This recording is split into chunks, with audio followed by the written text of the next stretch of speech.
Hi,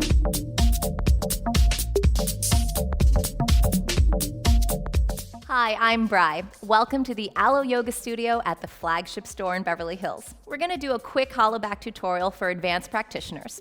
I hope you like the class. If you do, subscribe to the channel and like and comment below.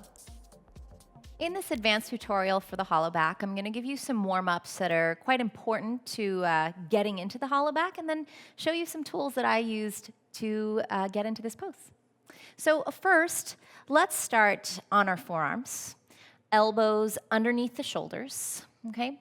And instead of having the traditional hands apart in our dolphin pose, I want you to bring your hands together and interlace the fingers. This is something that does make the balance a little bit easier to achieve. You might want to tuck the bottom pinky in if you don't want to crush it, or leave it there if it doesn't bother you, okay? Make sure your elbows are shoulders distance. Tuck the toes under, inhale, and exhale, lift your knees and butt up for dolphin pose. It's like a down dog, but on your forearms.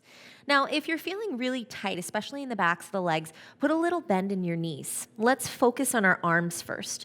So finding balance between your strength and flexibility, especially in the shoulders, is really the key part to not only balancing, but balancing safely in a hollow back. So begin to push down through the entire foundation equally, and as you press the chest back, think about pressing the outer hips up. That will give you the space to pull the core in and maybe straighten the legs and press the heels down onto the mat. Keep hugging the forearms in. That action is really going to help you engage the shoulder girdle muscles like the serratus anterior and your lats. That'll help you stay safe. Good, hold it. 3, 2,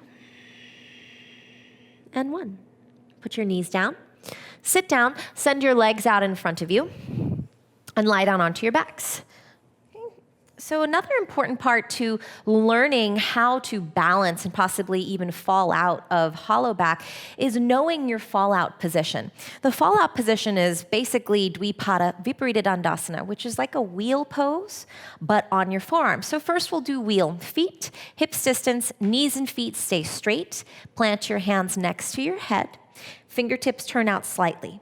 Inhale, push down through the crown of your head, and then push down through your hands and feet to lift up into your Urdhva Dhanurasana, or upward bow. And then walk your feet in. Really take your shoulder blades and press them towards your heart, so you feel most of the weight in your heels of your hands. From here, slowly lower back down onto your head and see if you can do that same position we just did in dolphin.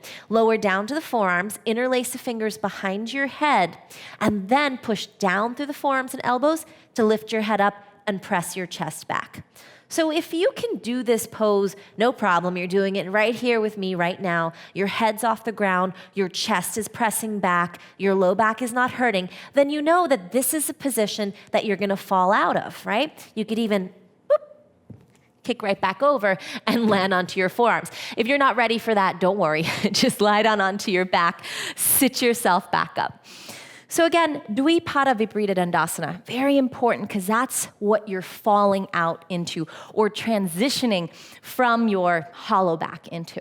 I'll show you some of the ways, leg positioning, that helped me really learn how to balance in this.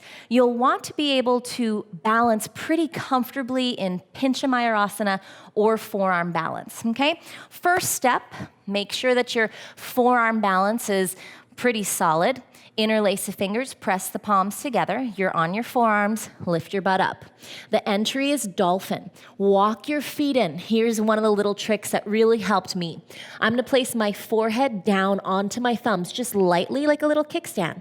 Lift one leg and lift up into my pincha.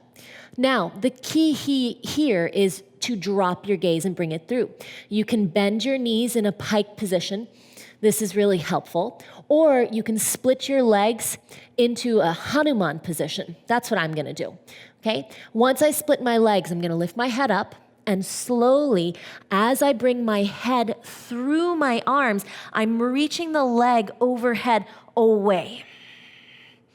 Pressing my chest towards the back of the mat or wherever my knuckles are the opposite from. Okay, and watch. If you feel like you're falling, just place your feet down onto the mat, back into that Dvipada Viparita Dandasana. If you do fall and you can't get out of it, just lie down onto your backs or reach one leg over and then the other.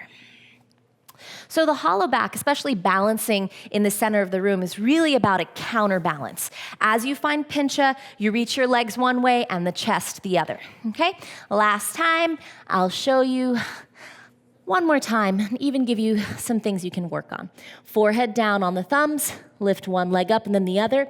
You can even try it in the pike position, squeezing the legs together, slowly bringing the head and the chest through the elbows as the feet reach the opposite direction. Hollowback. There you go. Maybe come down and back over.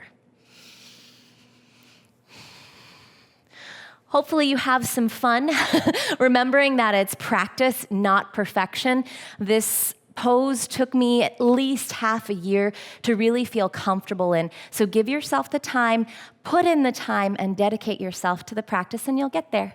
Thank you so much. See you again soon here on the Alo Yoga channel.